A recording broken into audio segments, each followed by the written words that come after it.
Sa likod, sa rehas nga bugnaw kayo, naglingkod kung nga walay kalaban-laban.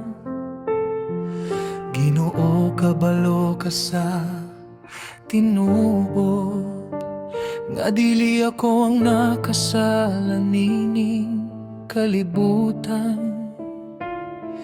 Ang kahayag sa adlaw murag layo, ang kagabhion taas kaayo. Ang akong hunahuna pirmi sa balay, sa akong pamilya nga naghulat ka nako. Matag gabi magampo ko,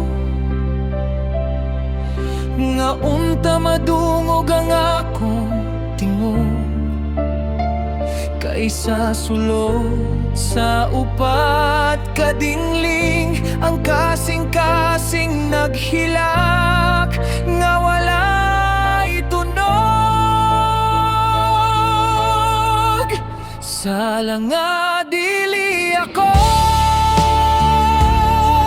pero akong naantos rehas ang saksi sa akong kahilom. Ang luha nga gitago sa ulan matag gabi, kayang hustisya murag layo pa kaayo. Pamilya ko, hulat ako, mobalik ra ko kung kapabuton sa Ginoo. Bisan sa'yo pang kalibutan ka nako, dili ko muhunong og tuo.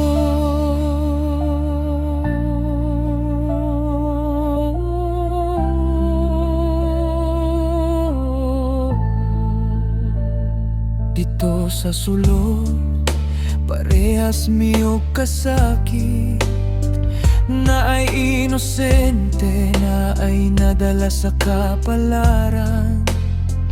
Ang uban napukan sa sayop nga desisyon, ang uban biktima sa dautang paghusga.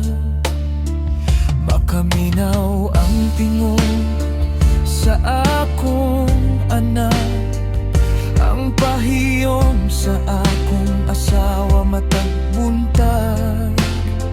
Sa hunahuna ko sila pirmi gakos, bisan ang kamot ko dili makabon.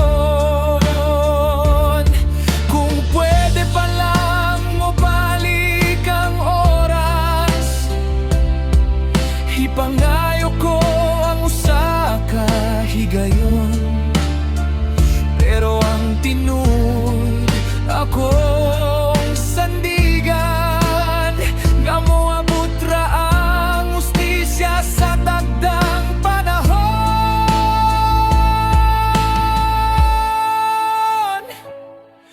Kung madungog ninyo ang akong hilak, ayaw ninyo ko kalimit sa inyong pagampo. Kayang tao nga napriso sa salanga diliya, mas labew pang kasakit kaysa silot mismo. Sala nga dili ako, Ginoo, kabalo ka. Ikaw ra ang akong kusog sa kalisod, sa adlaw nga mabungkag ang rehas. Mugakos ko pag-usap sa akong pamilya.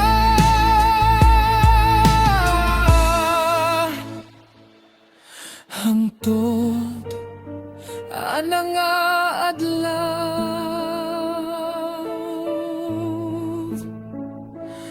maghulat ko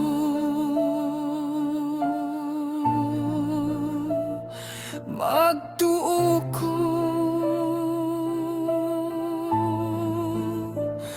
magampo ko.